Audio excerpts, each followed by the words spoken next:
right. Welcome to the Alcohol Tipping Point podcast. I am your host, Debbie Maisner. I am a registered nurse, health coach, and alcohol-free badass. And today I have Shelby John on the show. She is a clinical social worker. She is the host of Confident Sober Women podcast, and she also has her own business helping women in sobriety. So welcome, Shelby. I hope I did your intro all right. Oh, that's perfect. You did it great. Yeah. Tell me a little bit more, though, about who you are and what you do. Sure. So my name is Shelby John. I am a woman in long-term recovery. My sobriety date is July 1st, 2002. I'm also a licensed mental health professional. I'm a social worker, and I have a private practice in the state of Maryland where I serve clients to help them heal their trauma using EMDR therapy. So I have the pleasure and honor of working with mostly women, and I would say, in healing their trauma through therapy, and also working with individuals from all over the world in coaching. So I created a coaching practice as an extension of what I do in my mental health practice so that I could reach more people, because most people know, or if they don't, as mental health professionals, we can't practice across state lines. So coaching is not the same thing as therapy. We know this, but it is obviously very closely related and linked. I can't do everything that I do in my private practice in coaching, but I can cross state lines and international lines. So I wanted to be able to serve more women in sobriety specifically and help them to understand that they can build confidence and emotional sobriety in a way that's very natural and mostly using things they already have within themselves. They just need somebody to kind of draw them out and help them to be guided along the road. So that's what I do professionally. I have 3 children. They're all teenagers right now, so don't be jealous. I'm married and to the same man that I started dating when I was 16, and he lived with me through my addiction and recovery. And that's what I'm doing now. I'm not jealous of your teenagers. I have a 15-year-old and a 12-year-old. Ah, man. We should do a show on that. Yeah, I could talk a lot about it. I actually just got off the phone with a coworker of mine who is dealing with a stepdaughter who's 14 and really struggling. And I started the conversation off saying, I'm not really sure I'm the best person for you to talk to, because I don't know how much positivity I'll be able to bring to your situation, but I'll give it my best. Oh, I love it. I love it. Well, thank you for summarizing what you do and the role of, I actually think a lot of people don't realize that you can be a clinical therapist, but you are really restricted by where you can legally practice. And so I think that's really helpful to hear. And coaching allows you to reach and help other people and use your knowledge and expertise to help people, especially women and sobriety. Well, what was so good? So good. Okay. What was your experience with drinking and addiction? So, just to give you a general view, I guess, to keep it a timely manner, I grew up in a regular working family. My mom was divorced when I was young, and then was remarried to a man that raised us. So except for the fact that there was that divorce and abandonment, which did leave a trauma stain on my brain and is the catalyst, I believe, for a lot of dysfunction for myself personally, I was raised in a family that was very loving, very pretty functional. There was a lot of drinking, a lot of heavy drinking, but I wouldn't say it was alcoholic. It was just partying, good time, party Charlie kind of stuff. We went to private schools. We went to summer camp. My parents built a nice home in a community nearby. We had a pool. We had friends. I mean, it was a very rather nice upbringing. But for me growing up, I just always felt a little bit different. And I remember hearing that when I got to the 12-step rooms and got sober, I felt like I just didn't fit in. I never really had language for that when I was younger, and especially in active addiction. And I always felt like I was living in what I kind of call this constant chaos. When I look back now, I know that that was probably anxiety. It's just that nobody really called it that back then. We didn't really know. And so I felt a little bit different than my fellows, I guess I'll say. And I always had this sense that I wasn't really enough. I wasn't pretty enough, thin enough, smart enough. I didn't really feel like I fit in with my peers. And so there was this just generalized chaos going on. I was a little bit of a late bloomer. I was the oldest child, and my parents were pretty strict. They had rules.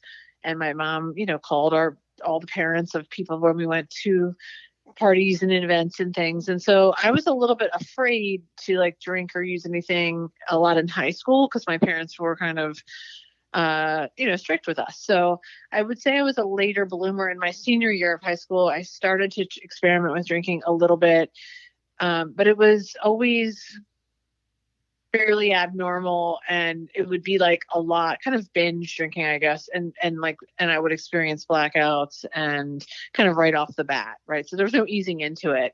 And then I went away to college to North Carolina State, and I was by myself. I didn't know anybody there. I was 6 hours from home, and I really kind of just found drinking to be the relief that I was looking for, right? Of course, I didn't know that at the time, but I just used alcohol to be a better self, right? To fit in, to be happy, to feel like I was enjoying my time with my friends and my peers, and to just get through life. I developed a little bit of a depression during that time too. I had my first suicide attempt when I was a freshman in college. Actually, I think I was a sophomore in college, and nobody really even knew. I didn't tell anybody, and it was just very private. And I was like, oh gosh, here I am again, kind of screwing up. I couldn't even get this right. Right. So I went to counseling for the first time, I think, or at least since I was a little kid. When I was in college, I used the counseling center and tried to get some help. But, therapy only works when you tell your therapist the truth. So for me, I wasn't honest about my drinking. I wasn't going to share, exactly what was going on with me. I was very guarded. And so it probably worked a little bit, but I didn't really get a lot of healing. And so then I transferred schools, and for my junior and senior year to be closer to my now husband, who was in a different school. And all of that continued, but it got even worse, because I had this sort of perfectionistic nature as well, which we know is a little bit of has a huge link to addiction and also shame and some other kind of trauma responses. So I had problems with food and a lot of restriction in that area. I decided that it was time for me to get straight A's. So I wasn't sleeping much. I never ate very much. I was drinking a lot, trying to get straight A's, trying to maintain this relationship. And it just was really dysfunctional. I was a really sad, scared little girl for a long time. And that really continued on into my young adulthood. I had a job. Fast forward a little, I got a job at social services, and I was working in the foster care division. And there was a lot of functionality to my life. We owned a home. We had 2 cars. I went to work every day. But there was a lot of dysfunction in my thinking. My negative thinking patterns were alive and well, and what basically drew my life forward. It was always negative. I was always putting myself down. I didn't have any confidence or self-esteem. I couldn't recognize anything positive that I ever did. I couldn't accept a compliment. And even though I went back to school to get my master's degree in social work, and then that was at the end of my drinking. So things were very dysfunctional. I don't know how I did that. I was in school for 3 years. The last year of that program, I graduated in May of 2002. I got sober in 2002 in July. So if it kind of gives you an idea about where I was, it was not good. Mm-hmm. Yeah. So, that's kind of how it went. I didn't get sober by choice. I had a very devastating legal situation come up for me that affected my professional life. It was incredibly embarrassing. It was slightly high profile in my in my world anyway, and could have been very much career ending. And that was the end of my drinking. So that situation happened. I was now faced with quite a bit of consequences to deal with that, was costly financially as well as emotionally. And at that point, my family decided that it was time for me to go to rehab. And I think because I was so afraid of everything that was going on, even though I did not think, I knew I was crazy. I knew that all the time. I was nuts. I didn't think alcohol had anything to do with that. And so I could justify, in fact, when I was arrested for that situation, I was in a police interrogation, and I had the wonderful pleasure of watching that interrogation tape in a lawyer's office in DC a couple months after that for 45 minutes, where I basically tried to explain to the police officers how I wasn't drunk. And I know I'm not drunk because I know how much I need to drink in order to be drunk. And there was no way I could have been drunk during that incident. And that went on for literally 45 minutes. Wow. So that was a very pivotal moment for me in my sobriety. I was probably 2 or 3 months sober when I saw that. And it really helped me to see myself in living color, in moving picture, honestly, justifying and straight up lying, right, about my alcohol use. But I didn't think I was lying.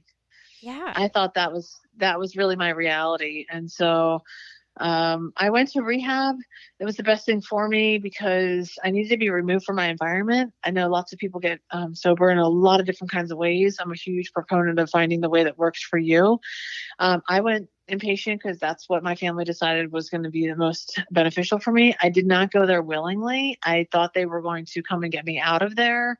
I sat for 2 weeks. I never even unpacked my bag. I assumed somebody was going to come and get me. Nobody came. I turned 27 in that rehab. And after that point, I did have my first spiritual awakening sitting outside on this beautiful lawn overlooking the Susquehanna River.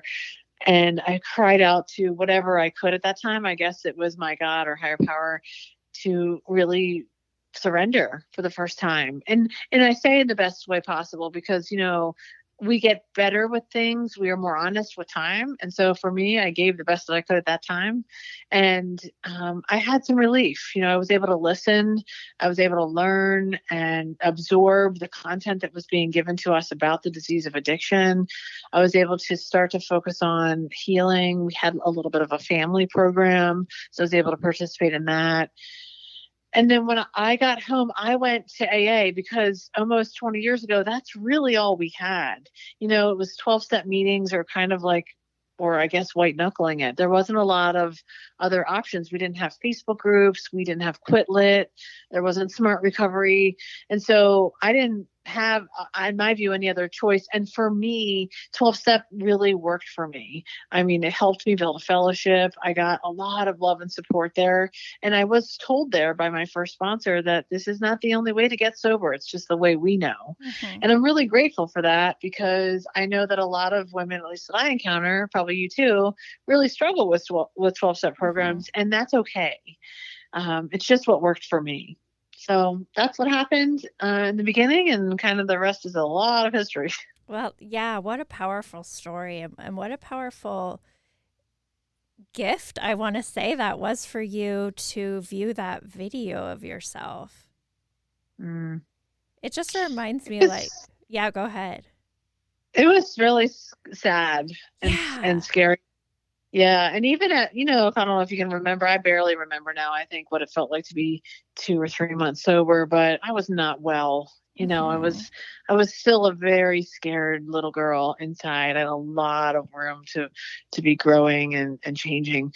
But I remember being just sickened by that. Like, who is that person? What are you doing?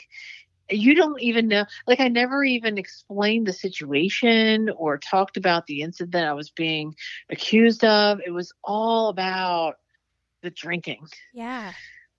Wow. Well, thank you for sharing that, and congratulations on 20 years of sobriety. That is fantastic. Oh, thanks. Well, let's get in, and for those of you who don't know, I was on Shelby's show, which I will link to in the show notes. So we talk a little bit more about early sobriety and and just kind of different ways of treatment. And we talk a little bit more about AA and what some people find helpful and why some people don't. But like Shelby said, like there's so many different ways to get sober, basically, and do what works best for you. So I just want to segue then into the first years of sobriety, since you kind of deal more with long-term sobriety. What would you say are unique challenges in those first few years of sobriety? I think the unique challenges of the first few years are just the newness of everything, right? So you're no longer able to use the product, drugs, alcohol, food, sex, whatever you're using to relieve yourself of feelings, right? You're no longer able to escape from your life using substances. And so you're left with yourself.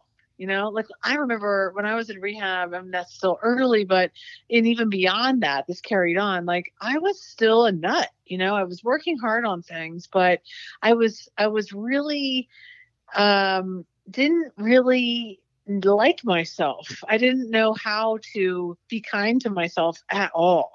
And so I would run and exercise obsessively. I would go out and have these incredible expectations for myself to perform at a certain level. And the entire time I would be using the most horrific self-talk on myself that was just horrible. And I think back on those times sometimes now, and I'm actually grateful that I remember that because I can see the progress, right? And what happens if you stay sober and you do the work. But I can remember just going for these jogs in my neighborhood and being like, you're so lazy. You can't even run this fast. And like, you're too fat. You shouldn't even be a runner. You're too fat. I mean, just horrible things. And, I mean, a lot of that changes pretty quickly if you dig in, but you got to commit. And commitment, I'm going to go on a limb and say, speaking in generalization, is tough for people like us. Like I don't think, the big book of Alcoholics Anonymous says, we are undisciplined. Now, I thought I was the most disciplined person in the world because I could do a lot of things physically with my body. I could restrict my food. I could show up at work every day. But really what it means is we're not disciplined to do the things that we need to do to be well. And so that's the kind of stuff that I think needs to be learned in the first few years of sobriety. And for a first few months or sometimes longer, I have a client right now who's about to celebrate a year. And so I'm kind of watching this happen. And she's kind of on the pink cloud. We use that term for the time period where you're feeling really great and like everything is awesome. And oh my gosh, your marriage is starting to get better and your kids are talking to you and you're feeling healthy. And I hate to be the burst of that. Like, I don't want to be the person that comes along and is like Debbie Downer. But the realistic part of it is that at some point for all of us, even in the very best of circumstances, life gets really hard, whether it's a loss or just feelings or somebody disappoints you or you don't get something you want. I mean, we're going to have opportunities to experience a lot of pain and hurt. And that's not that fun. And so that pink cloud part of this does sort of fade, particularly after year one, and you start to get into the real stuff of what it means to live as a human being in this world well. Like what it means to have internal peace and serenity despite the stuff that's going on around you. And I think that's the biggest challenge because for most of us, we've never had that. We've never had that. And that's why we used things to help us to get that, right? Because we didn't have internal peace and serenity, no matter what, no matter how many hot baths we took or spa days or whatever, it just wasn't there. And so I think finding ways to heal your past trauma, to deeply understand why you got set on that path of addiction and For most of us, the research does say that it comes from trauma and also chemical makeup and genetics, but a lot of it is from trauma. And trauma is relative, right? I need to point that out, that like we don't all have big capital T traumas in our life. We have micro traumas all the time, right? Sometimes just turning the news on can be traumatic. Sometimes some word that your dad said to you can be traumatic. A divorce, anything. Sometimes things that feel like, well, everybody goes through that. Lots of parents are divorced. And that's true, but it's relative to each person. So just like my 3 kids are being raised by a family that we think we're parenting them pretty similarly, they're all experiencing that very differently. And so my words to one of my kids might sound extremely critical or hurtful, or to another one, they're like, whatever, like, I'm going to do what I want, it doesn't pay them any mind. I hope that's making sense. Yeah. So what are like some tangible tips you can give? Like you talked a lot about negative thinking. Let's just start there. Negative thinking is a huge problem, I think, for most of us. That's what I hear the most from women. That's an accessible dysfunction that I think feels like generally socially acceptable to talk about. Like most of the women that I run into in my Facebook group or anywhere in my life talk about the fact that they struggle with their own negative thinking patterns. And it's so important that I made it like probably it's like the number one module of my transformation program, right? Because it's that important. So one of the things that I always recommend is to take time to really understand what your negative thoughts are. So that's like the first step in it. And by the way, there's an awesome 5-day negative thinking challenge in my Facebook group for free that goes over everything I'm going to talk about right now. So if you want to go in there, it's called Confident Sober Women Facebook group. It's in the guide section. It's accessible and free to everybody. You can just jump in there anytime. So the first step of that really is to begin to notice what your negative thinking patterns are. So what are they? So for example, it might be, I'm not good enough, or I always mess things up, or I'm a failure, or whatever else they are for you. We all have multiple different ones.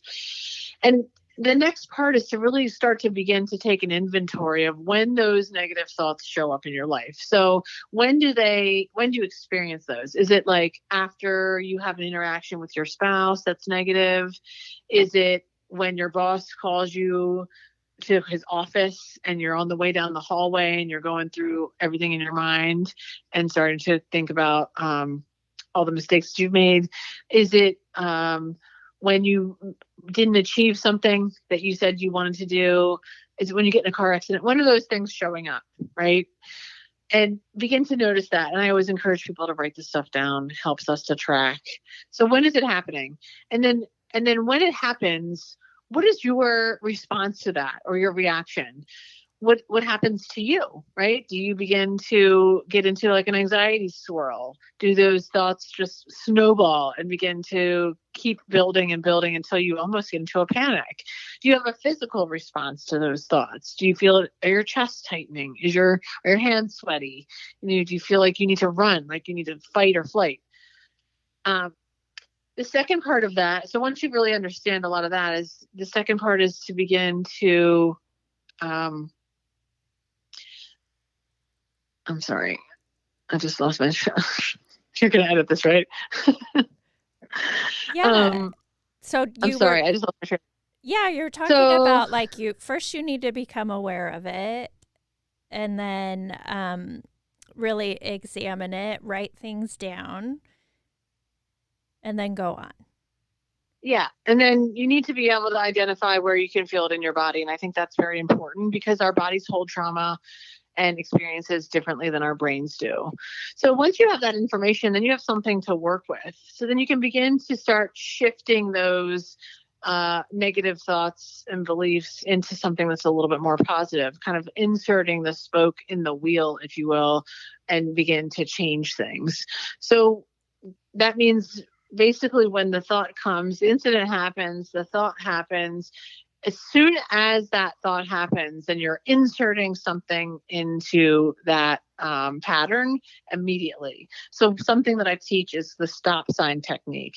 So visualizing a stop sign, you can even print out a stop sign or put red dots around places in your house to kind of imagine this flashing stop sign in your mind that says like, stop it, stop that thinking right now. It's because you want to interrupt the pattern. And once you've interrupted the pattern, it gives you this chance to take a breath and to think, okay, what is going on with me right now? What just happened? What about this situation is really bothering me? So you can begin to kind of uncover some of the underlying stuff like, well, I'm afraid that I might get fired. Or I'm afraid that if I share these feelings with my husband, he will leave me.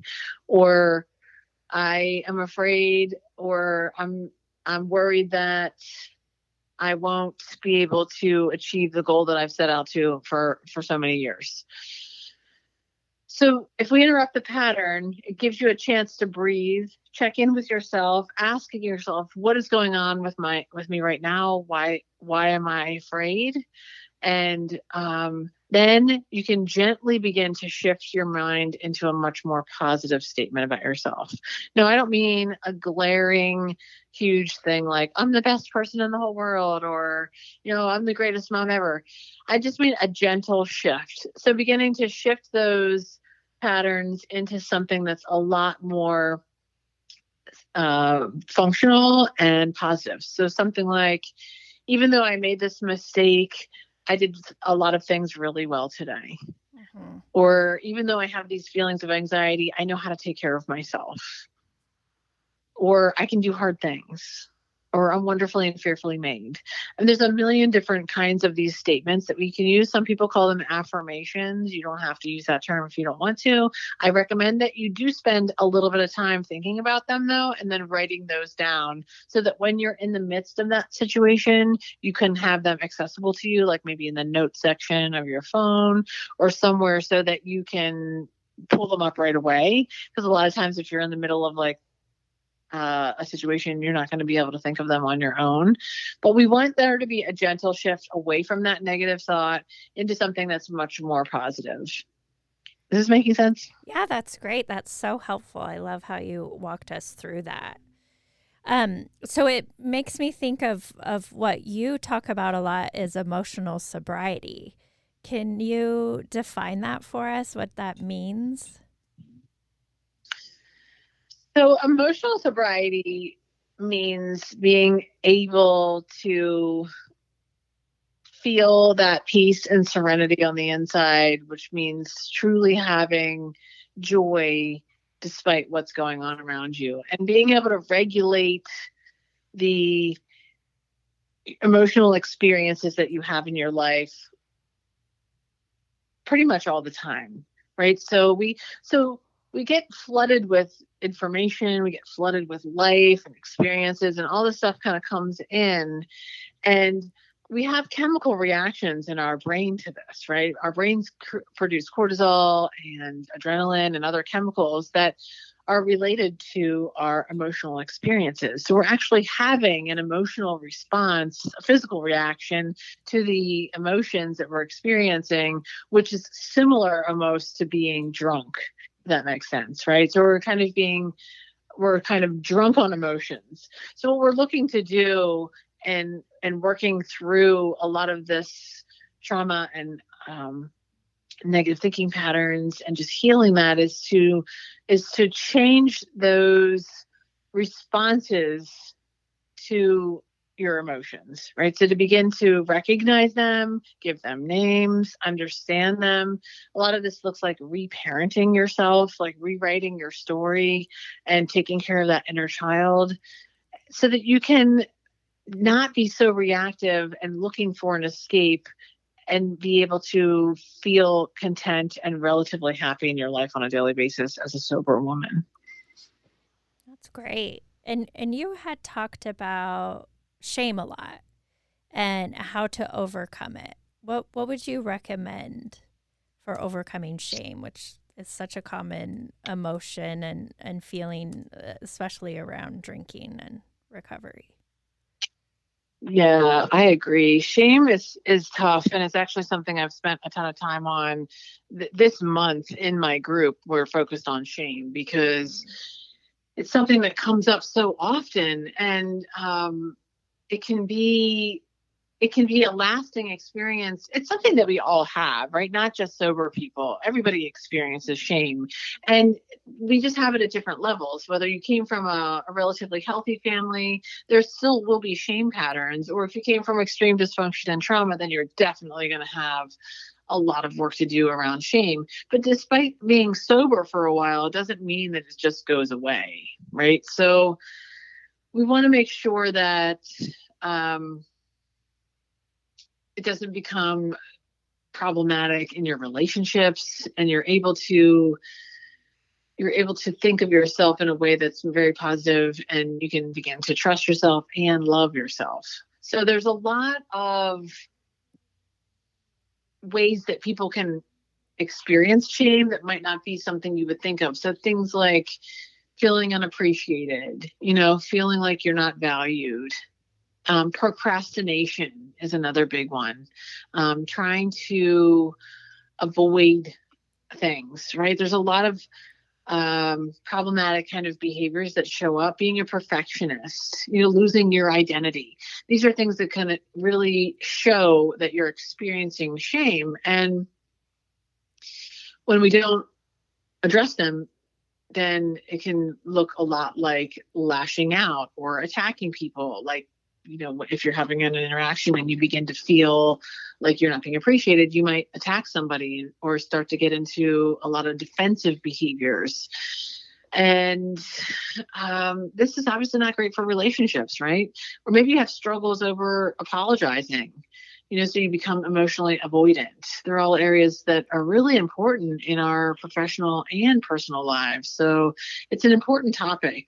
If you want to dive into it, again, I did a bunch of work in my group, and I will continue to for the rest of the month. But there's a couple things that I talked about last week in a video about healing shame, and I can just share a couple of them if you want. Yeah, that'd And be great.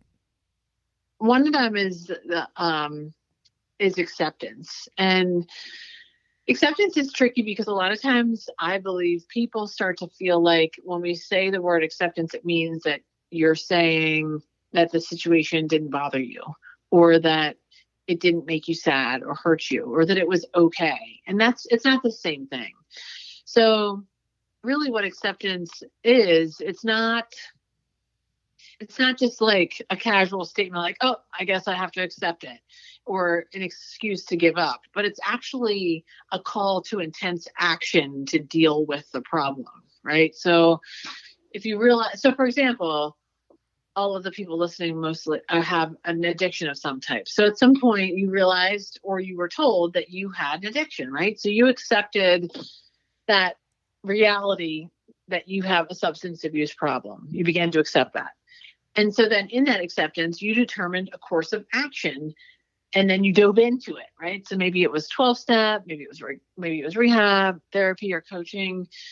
And in that action is really the part of acceptance that I think people don't make the connection with. So we're accepting the problem. Yeah, I have an alcohol problem. And because of that acceptance, I'm going to jump into action. So again, it doesn't mean that the situation was okay or you weren't hurt by it. It's simply just acknowledging the truth and taking action towards solutions. So another area where I was talking about healing the shame is asking yourself that question, what are you afraid of? It's really one of my favorite questions because I think we can get a lot of information when we do that. We can ask ourselves that anytime we have any kind of discomfort coming up. So, for example, I have been extremely emotional this week just because my oldest daughter is getting ready to go to college. In 5 months, she leaves. My second one is a junior. She's looking at colleges, so she's going to be leaving right behind her. And my youngest one is starting high school. So there's a lot of transitions happening. They're exciting and good, but they're also scary for me. for a variety of reasons, right? So I've been feeling a lot of emotion and disturbance that looks like, weepiness and just I'm having a fear response. Mm-hmm. And so I had to ask myself that question: what am I afraid of? And really dig in. Well, I'm afraid that when she goes away, she's never going to come home and visit us, or she won't call me, or she'll forget about us, or I'm afraid that something bad will happen to her, that she'll make a bad choice and that she'll get in trouble or hurt, and I'm afraid that I won't be able to handle that if that happens. And then I can drill down on that. And if you keep unpeeling the layers of it, well, what happens if that happens? Well, then I won't be able to show up for her in a way that's going to be helpful. And what happens if that happens? Well, then I'm not a good mom. So then we can get to those core issues. If we keep asking the question, keep asking and drilling down, we get to the core issues of where the root of the problem is. And then that's what you have. That core element of the shame is what you have to work with, right? So maybe you're afraid of being seen for who you are, but at the same time, you're also afraid of being alone. So there's a lot of value in asking yourself these questions. What if I don't go to this event where my friends are asking me to go to? I'll just stay home because I don't want to show up, because I'm afraid if I show up, people will see me and they won't like me, or I'll be rejected. Okay. But then what happens if you're rejected? Well, then I'll be embarrassed. And what happens if I'm embarrassed? Well, then I won't know how to deal with it, and I'm going to want to numb out. Is this making sense? Yeah, it's so good. Keep going. Okay. Okay. So that question, what am I afraid of, I think is very, very valuable for us to be asking anytime we feel any kind of emotional disturbance, really. And as you go through the process, you'll start to get to know your own fear a little bit more. And often the more sober we get, this is my experience, the longer we stay sober and the more work we do on ourselves. Look, I've been sober for kind of a hot minute, right? And I'm still doing this, right? I'm still doing this literally this week on my own fear. So it becomes much more subtle. It becomes subtle and kind of unique, It's not usually these big alarming things like, oh my gosh, I'm afraid of snakes, or I'm afraid of, getting cancer, or I'm afraid of tornadoes. They're usually either afraid of not getting something we want or losing something we already have. So we really want to, yeah. And just lastly, another one that I talked about was showing yourself compassion, really learning how to let yourself off the hook for the bad things that have happened to you in the either far or recent past. And this really means forgiveness. It means forgiving yourself for your choices. And forgiveness is a process that looks a lot like acceptance. And it also incorporates a little bit of a spiritual component. And spirituality is not the same thing as religion, but it allows us to go through the process by also connecting with something outside of ourselves, the universe, spirit, call it what you want, and really get into the letting go process. And when we show ourselves that kind of compassion, you heal the pain that caused the hurts that you lived through, right? You start to build that self-love and empathy that I've already talked about. That's so, I think, complex for us to get to and takes a really long time. I mean, self-love is a buzz term and it feels good. And a lot of times we might be able to say like, oh, I love myself. I know for me, it took a very long time. It took a lot of work to be able to trust myself and to be able to show myself this love. But those baby steps, those tiny micro changes where I was able to show myself compassion. For example, like in my family, I call myself the mistake maker, right? I'm the girl that crashes my car. I'm the girl that forgets stuff. I'm the girl that said I would do such and such, and then I just didn't do it. I forgot, So I get the speeding tickets, or whatever. I'm just that girl. So what I learned to do was to say things to myself, like I already mentioned, like, yeah, I could spend my whole day focused on the fact that I forgot to pack your lunch and it's really important for you to have a lunch and I forgot. Or I could say, you know what? You forgot to make the lunch. You did that. And that sucks. That was really, a bad choice, but you did 100 things really well today. And I can choose to make myself focus on those 100 things that I did really well, or I can choose to focus on the thing that I didn't do well.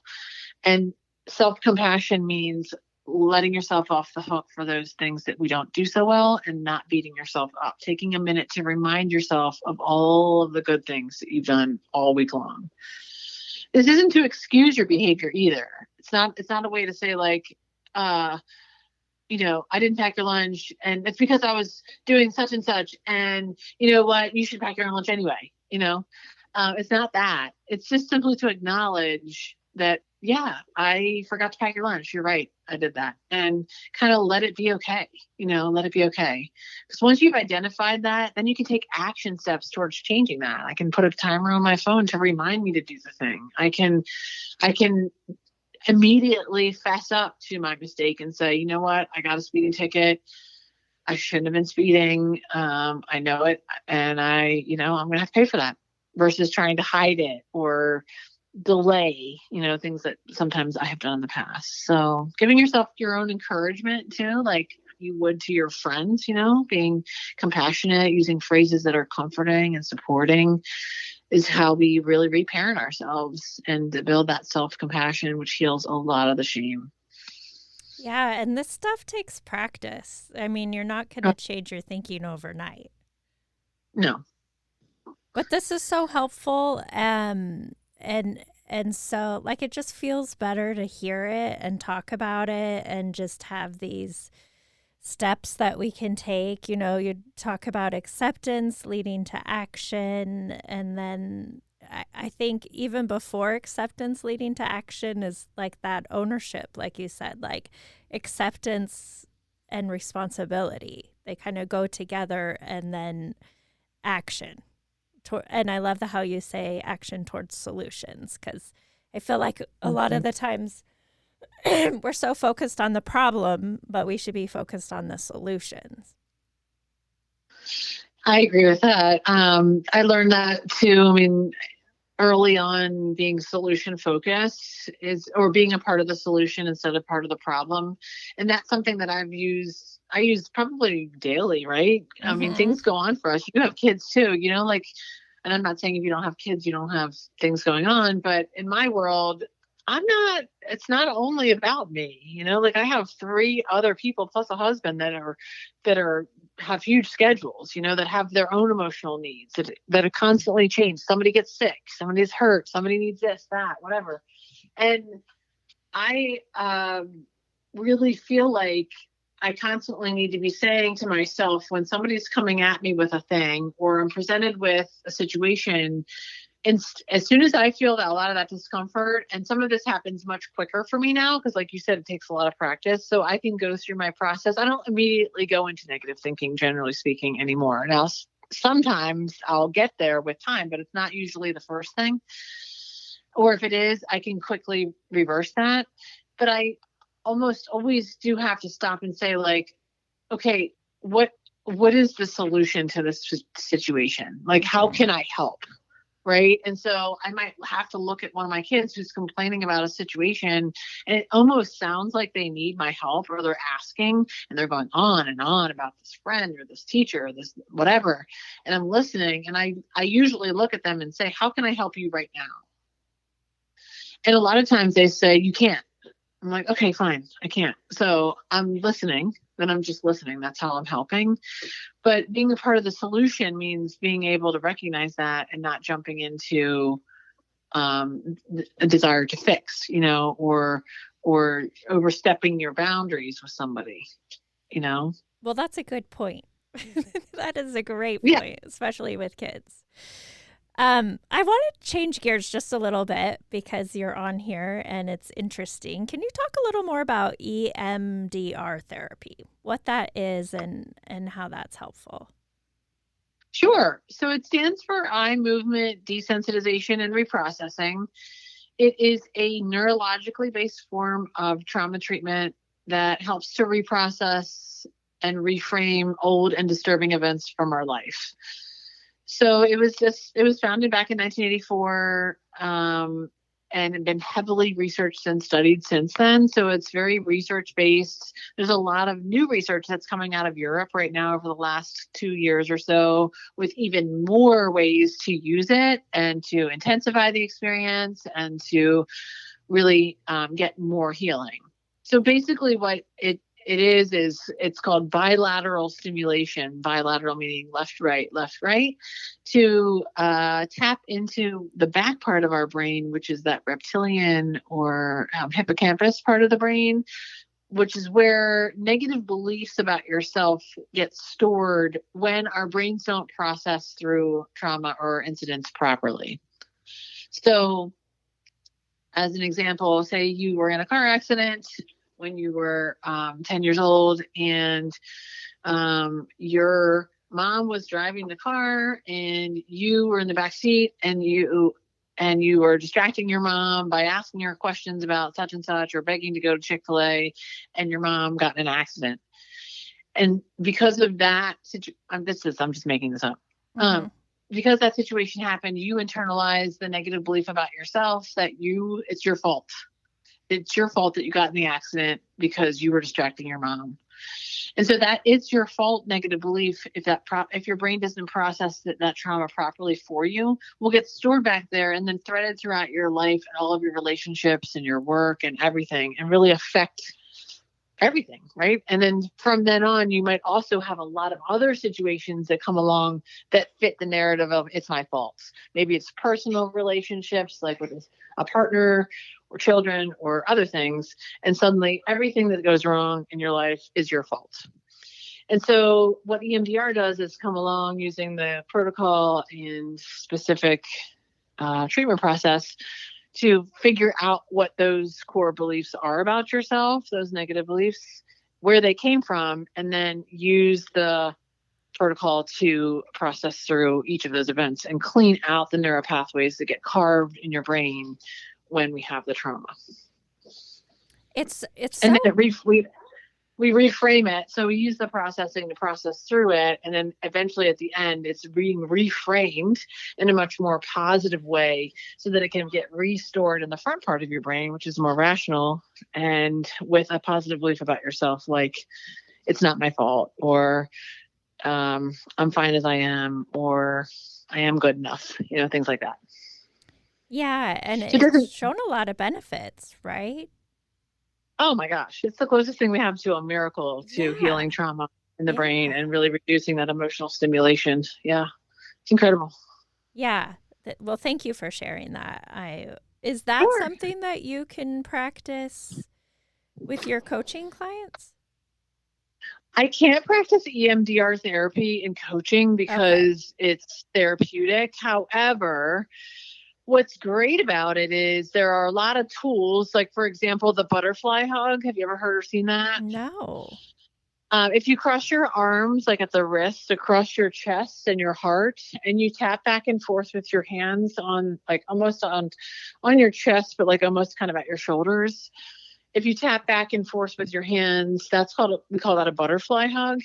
And that is a form of bilateral stimulation, right? You're getting left, Mm. right, left, right. So technically it's in the EMDR family, but we can use that a lot for things like resourcing. Like if I was working with a client and coaching, I might say, and they were struggling with a negative thought, like, gosh, I just always mess everything up. And then I might help them to reframe that in a positive way. Like, tell me some of the beliefs.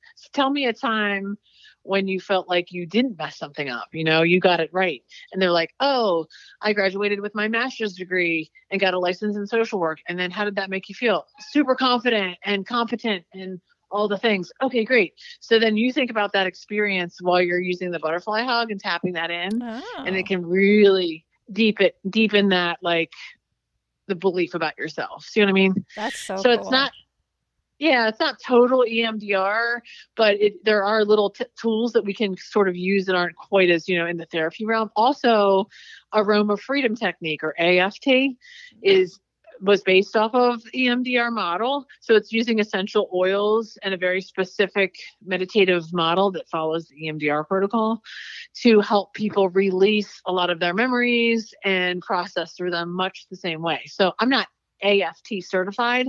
However, I do use it because I think it's awesome. And I'm an EMDR therapist, so I feel like I'm capable of running that process for somebody. And it's pretty powerful. Wow. So, I wish we had more time, Shelby. This is so interesting.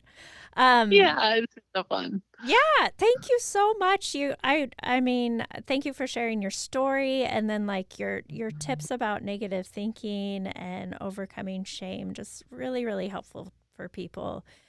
How can someone find you? So the best way to find me is on Facebook. Well, my website, I just actually got a brand new website. It's been all redone. It's shelbyjohncoaching.com. You can find me there. You can read a little bit more about me and all of the things that I have. There's a couple of courses on there and my coaching programs. I also have the Facebook group, which is called Confident Sober Women. It's free and private, and it's a lovely place to come and feel connected and get a lot of information and training. And I hang out on Facebook mostly because of that group. I'm on Instagram, but I'm loosely on Instagram. So Facebook or my emails through the website would probably be the best. Okay. And then you have your own podcast, Confident Sober Women, right? I do. I Yay. do. That's so great. Yep. Well, I want to thank you so much for coming on the show. This was a great conversation. I hope that we can talk again because I really enjoy talking with you. I hope so too. It's been so fun.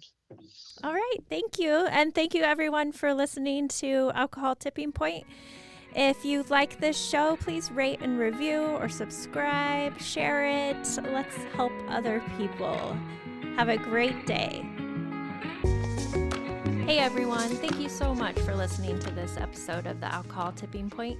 I'm always here for you guys, so please feel free to reach out and talk to me on Instagram at Alcohol Tipping Point and check out my website, alcoholtippingpoint.com. Again, I hope you can use these tips we talked about for the rest of your week. And until then, see you next time.